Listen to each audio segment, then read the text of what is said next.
말씀은 마태복음 4장 1절로 11절까지 말씀입니다. 마태복음 4장 1절로 11절 함께 봉독하도록 하겠습니다. 1절로부터 시작. 그때에 예수께서 성령에게 이끌리어 마귀에게 시험을 받으러 광야로 가사 40일을 밤낮으로 금식하신 후에 줄이신지라. 시험하는 자가 예수께 나와서 가로되 네가 만일 하나님의 아들이여든 명하여 이 돌들이 떡덩이가 되게 하라. 예수께서 대답하여 가라사대 기록되었으되 사람이 떡으로만 살 것이 아니요 하나님의 입으로 나오는 모든 말씀으로 살 것이라 하였느니라 하시니, 이에 마귀가 예수를 거룩한 성으로 데려다가 성전 꼭대기에 세우고 가로되 네가 만일 하나님의 아들이여든 뛰어내리라. 기록하였으되 저가 너를 위하여 그 사자들을 명하시리니 저희가 손으로 너를 받들어 발이 돌에 부딪히지 않게 하리로다 하였느니라. 예수께서 이르시되 또 기록되었으되 주 너의 하나님을 시험치 말라 하였느니라 하신대, 마귀가 또 그를 데리고 지극히 높은 산으로 가서 천하 만국과 그 영광을 보여 가로되 만일 내게 엎드려 경배하면 이 모든 것을 내게 주리라. 이에 예수께서 말씀하시되 사단아 물러가라. 기록되었으되 주 너의 하나님께 경배하고 다만 그를 섬기라 하였느니라. 이에 마귀는 예수를 떠나고 천사들이 나와서 수종드니라. 아멘. 우리 한국기독교총연합회에서 다음 주 토요일 오후 6시부터 그 시청 앞 광장에서 북한 인권을 위한 대회를, 촛불 기도회를 열게 됩니다. 우리 성도들도 다음 주 토요일 저녁은 꼭 기억하시고 북한 인권을 위한 촛불 기도회에 다 참석해 주시기를 바라겠습니다.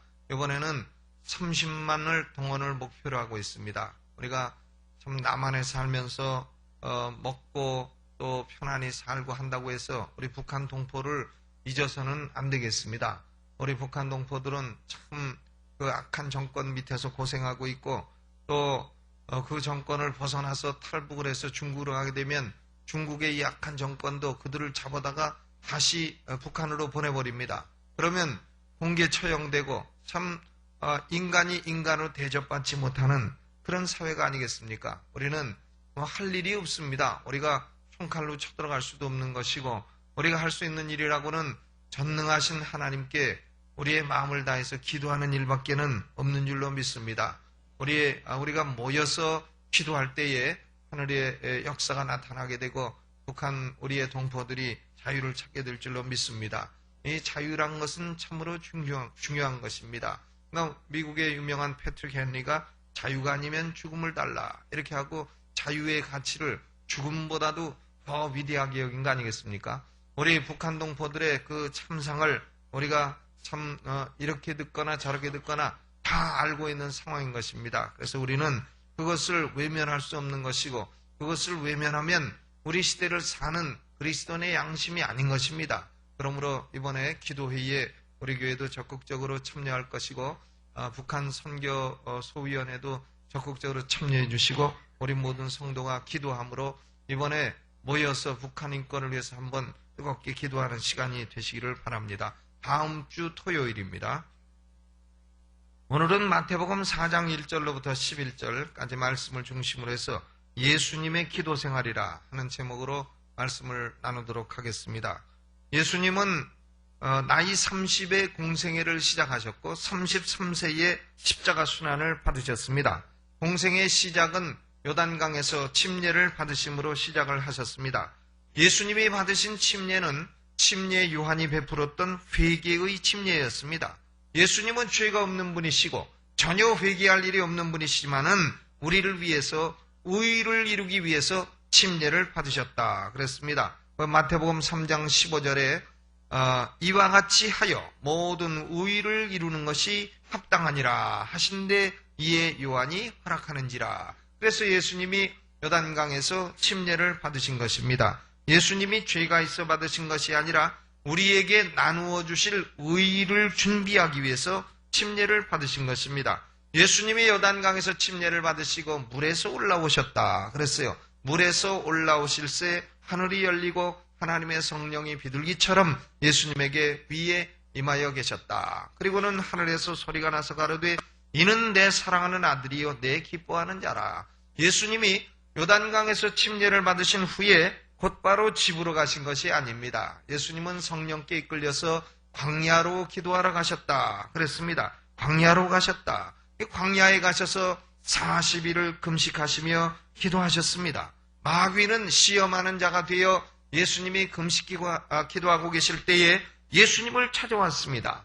그리고는 하나님 말씀을 왜곡해서 예수님을 시험했습니다. 그러나 예수님은 그때마다 기록되었으되 또 기록되었으되 하나님의 말씀을 바로 인용함으로써 시험을 이겨내셨습니다. 육신의 정욕을 이용했고 안목의 정욕을 이용했고 이생의 자랑, 이 세 가지 인간이 가장 원하기도 하면서 가장 약한 이 세 가지 부분을 이용해서 마귀가 예수님을 시험했습니다만은 예수님은 그때마다 하나님의 말씀을 인용해서 승리를 하신 것입니다. 결국은 마귀는 패배해서 물러갔고 천사들이 나와서 예수님을 수종들었다 그랬습니다. 우리는 여기 40일을 금식하신 예수님의 기도 생활로부터 기도의 중요한 측면을 세 가지를 배울 수 있습니다. 예수님의 기도 생활에 있어서 가장 중요한 세 가지. 첫째는 예수님은 기도를 습관화하셨다 하는 겁니다. 습관을 넘어서서 기도가 본능이 되어버리셨습니다. 공생애를 시작하실 때에도 기도로 마치셨고 공생애를 마치실 때에도 겟세마네 동산에서 기도로 마치셨습니다. 누가복음 22장 39절을 보면 예수께서 나가사 습관을 좇아 감람산으로 가심에 제자들도 쫓았더니 그랬습니다. 감람산으로 가시고 겟세마네 동산에서 기도하신 것이 그냥 어쩌다가 한 것이 아니고 아니면 오랜 동안 계획을 세워서 한 것도 아니고 습관을 쫓아가셨다 그랬습니다. 예수님에게는 기도는 습관이요 기도는 본능이었습니다. 일을 시작할 때도 기도요, 일을 마칠 때도 기도요, 예수님은 병자를 고치실 때도 기도요, 제자를 파송하실 때도 기도요, 죽은 자를 살리실 때도 기도요, 기도 없이 하신 일은 아무것도 없으셨던 것입니다. 그러므로 오늘 이 밤에 우리는 기도가 습관화되기를 주의 이름으로 축원합니다. 기도를 아예 습관화하고 기도는 내 본능이요, 기도하지 아니하고서는 견딜 수 없는 것이 내 본성이다. 이렇게 되어져야 할 것입니다. 둘째로 예수님에게 있어서 기도는 뭐냐?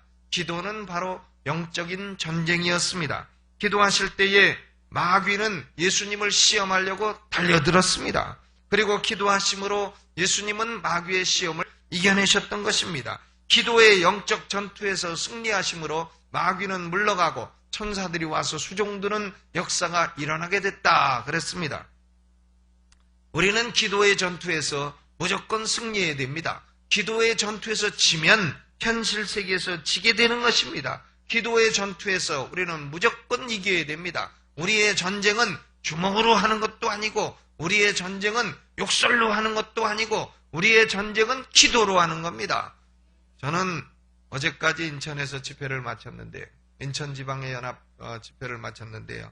제가 인천 집회를 가면서 어려서 살던 동네를 한번 가봤습니다. 어려서 저는 인천시 화평동 350번지 거기 살다가 우리 아버지가 인천공고 영어 선생을 해가지고는 돈을 조금 모아서 그래서 땅을 샀습니다. 어디다 샀냐 하면은 공동묘지 땅을 샀어요. 수봉산이라고 하는 공동묘지인데 거기가 숭이동이라고 불렸습니다. 그 당시에는 산이었고 거기는 공동묘지였습니다. 공동묘지니까 땅값이 쌀 거 아니겠습니까? 공동묘지를 그냥 밀어가지고 그 위에다가 집을 지었습니다. 그래서 제가 고등학교 1학년 때인가 그 숭이동으로 이사를 가가지고 거기서 한 5년 살게 됐는데요. 제가 그 5년 사는 동안에 지금 제 인생의 기억에서 제일 기억하기 싫은 데가 그 숭이동 그 집이에요. 아주 거기서는 좋은 일이라고는 생각이 나질 않습니다. 그런데 그거 왜 그랬냐? 공동묘지 위에다가 집을 지었기 때문에 그런 거예요. 사람이 집 지을 때도요, 그 좋은 데 지으시기를 주의 이름으로 축원합니다. 공동묘지 위에다가 짓거나 아니면 러브호텔 있던 데다가 짓거나 그러지 말아야 돼요. 이 터가 좀 좋은 데 지어야 됩니다. 뭐 화장터 있던 데 지거나 그러지 말아야 됩니다. 하여간 저는 그 동네에서 제 기억으로 그 집에 살 때에 좋은 꼴을 한 번도 못 보고 우리 집은 결국은 우리 아버지가 남의 빚 보증을 섰다가 그 집을 날려보내고 그 후로는 우리 형제들도 다 흩어져 살게 됐고 저도 그래서 대학 다닐 때에는 집이 들어갈 데가 없어서 남의 집에 가정교사로 들어가서 그 공부 못하는 애들 가리키면서 밥 얻어먹고 이러고 살게 되었던 것입니다. 그런데 우리 어머니가 그 당시에 꿈을 꾸었습니다. 그건 뭐냐면 두 귀신이 나오더니 이 집을 망하게 해야 되겠다 이러더라는 거예요, 꿈에. 그러니까 이 불신자들도 때로는 귀신 꿈은 꾸는 것 같습니다. 우리 어머니가 그 당시 예수 안 믿었어요. 그러더니 우리 집이 그 귀신 둘이 나와가지고는 어떻게 다 헤쳐났는지 다 망해버리고 그때 우리 집에 일어난 일 중에는 기록하고 좋은 일이 한 개도 없습니다.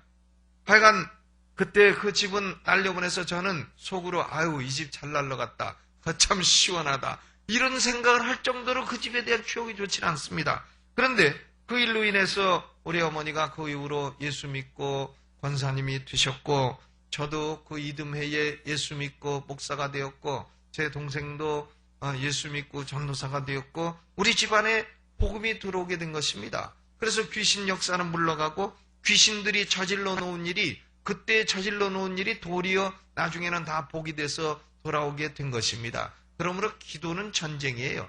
이 귀신 악령들과의 전쟁입니다. 우리가 참 집터도 좋은 데 줘야 되겠고 우리가 살고 있는 터도 좀 좋은 데가 돼야 되겠는데 이 귀신의 존재는 현재하지 않습니다. 하나님처럼 어디나 존재하는 그런 존재가 아닙니다. 이것이 악령들이기 때문에 주로 더러운 곳에 주로 묘지 있는 곳에 주로 참 지저분한 곳에 이런 곳에 많이 서식하고 있다 그 말입니다. 그렇기 때문에 우리가 이런 공격을 수시로 당할 때가 있는 것인데 우리는 영적 전쟁에서 기도로 승리하시기를 주의 이름으로 축원합니다. 기도는 그러므로 영적인 전쟁이에요. 우리의 싸움은 혈과 육에 대한 것이 아니요 하늘에 있는 정사와 보좌와 주관과 권세와 하늘에 있는 악의 영들에 대한 싸움이라. 기도는 영적 전투인 것입니다. 그러므로 우리가 딱 엎드려서 기도하기 시작할 때부터 벌써 마귀의 진영은 떨기 시작하는 것이요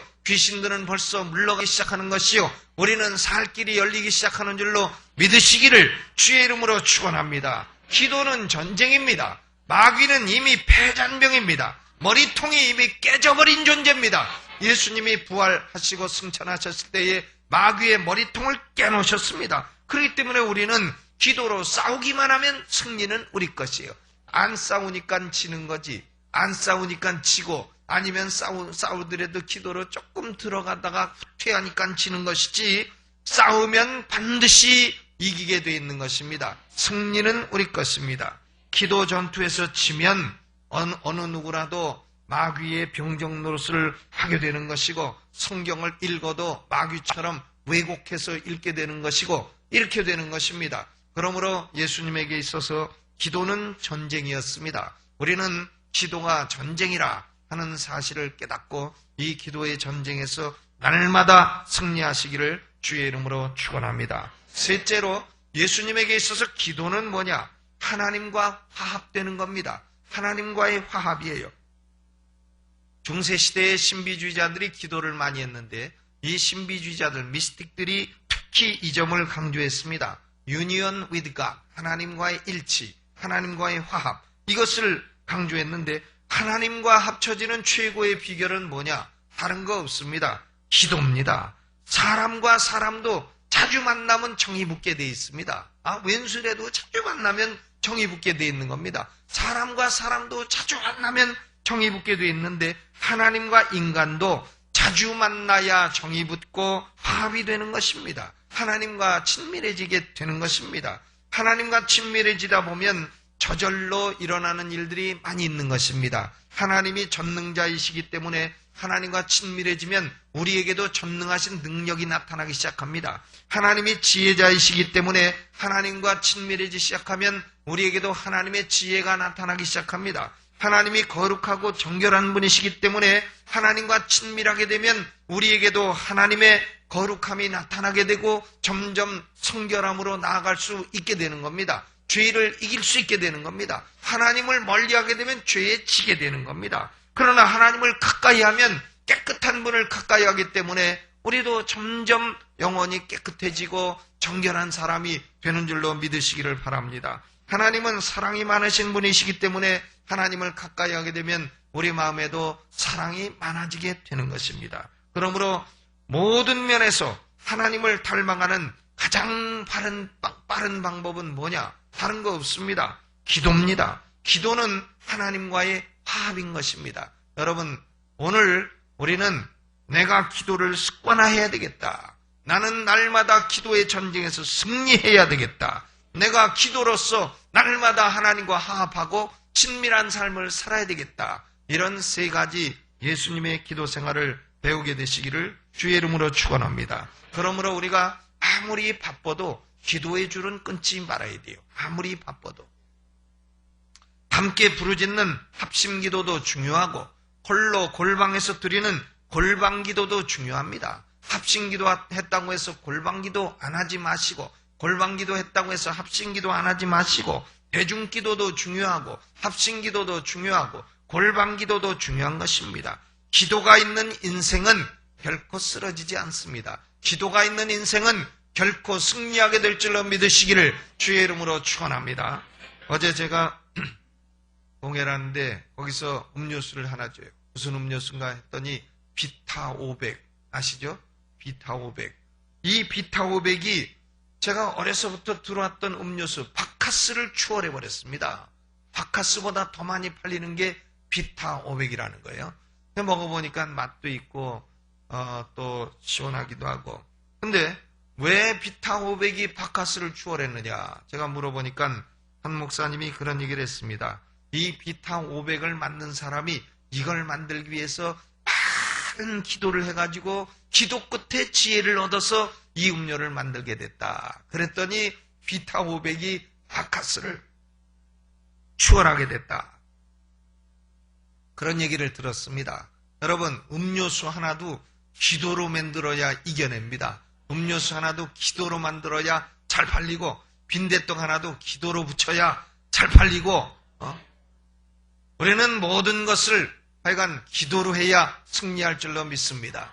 우리가 참 예수님을 중심으로 해서 기도하면 우리끼리 차이가 있을 수도 있고 우리끼리 오해가 있을 수도 있고 우리끼리 다툼이 있을 수도 있고 어떤 목사님이 그러대요. 당신 교인들이 다 활발하냐? 그러니까 우리 교인들은 다 활발하다. 50%는 나를 찬성하느라고 활발하고 50%는 나를 반대하느라고 활발하다고. 그런데 어쨌든 죽어있는 것보다는 활발한 게 낫습니다. 그런데 찬성 50%가 활발하고 반대 50%가 활발해도요. 둘 다 활발해서 목사님을 중심으로 해서는 찬성 반대가 있을지라도 예수님을 중심으로 해서는 찬성 반대가 없는 줄로 믿습니다. 우리가 예수님의 기도 생활을 배워서 서로 기도를 습관하고 영적인 전쟁에서 이기고 하나님과 화합하게 되면 우리가 하나님과 화합하면 원수와도 화목하게 된다. 하나님을 기쁘시게 하면 원수와도 화목하게 된다. 이랬으므로 우리가 오늘 하나님과 화목하시고 하나님과 화합하시고 전쟁에서 승리하시고 기도가 체질화, 습관화, 본능화되는 이 시간 되시기를 주의 이름으로 축원합니다. 우리 찬송 부르면서 찬양단 앞으로 나오세요. 기도하시고